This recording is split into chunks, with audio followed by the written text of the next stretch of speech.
fire escape. "Driver says the Fat Controller's coming home tomorrow," said James a week later. Gordon grunted. He wasn't anxious to see the Fat Controller. "I must do well today," he said to himself as he waited to start the express.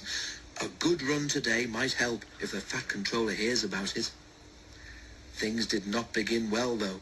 Thanks to a last-minute passenger, they were late starting, which meant that Gordon missed his path at the junction and was delayed there too. But with a clear run after that, they flashed through Edward Station, going splendidly.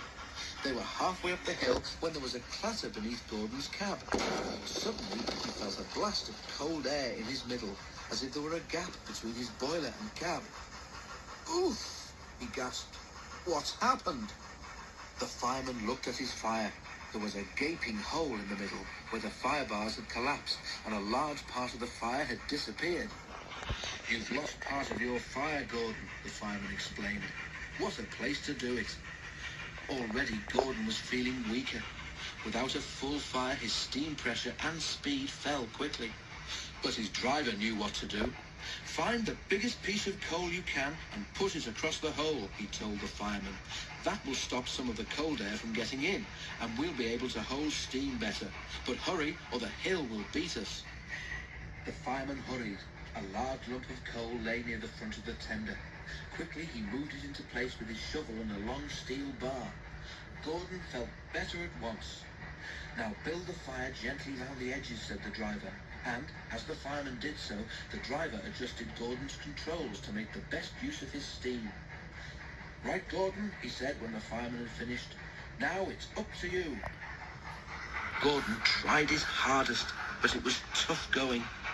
"I must do it, I must do it," he told himself as he pounded up the hill. He had stuck here once before and was determined not to fail again. Poor Gordon was getting very breathless.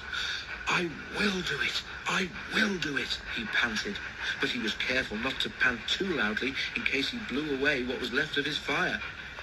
He shut his eyes and struggled on. At last Gordon felt that the slope was easier to climb.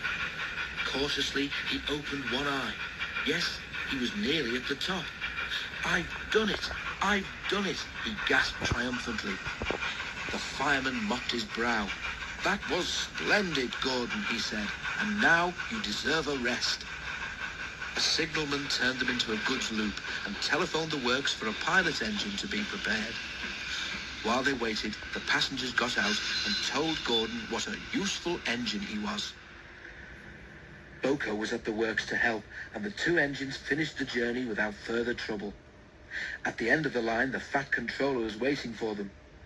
To Gordon's surprise, he was smiling.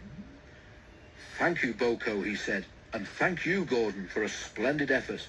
I am pleased with your work today, though certain, other things leave much to..." But just then, a whistle blew, and the Fat Controller had to hurry to his carriage. Once again, poor Gordon was left in suspense.